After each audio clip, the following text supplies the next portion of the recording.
বদরের ময়দানে এই পাশে কোরাইশ, এই পাশে মুসলমানেরা। বিশ্বনবী জালাময়ী ভাষণ দিলেন, তোমরা দেখতে পাচ্ছ এটা বদরের ময়দান না, এটা আল্লাহর জান্নাত, ওই জান্নাতের দিকে ছোট।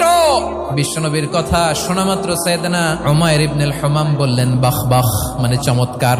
বিশ্বনবী বললেন মা ইয়াহমিলুকা আলা কওলিকা বাখ বাখ ইয়া উমাইর, আমার এই কথা শুনে তুমি কেন বললা বাখ বাখ?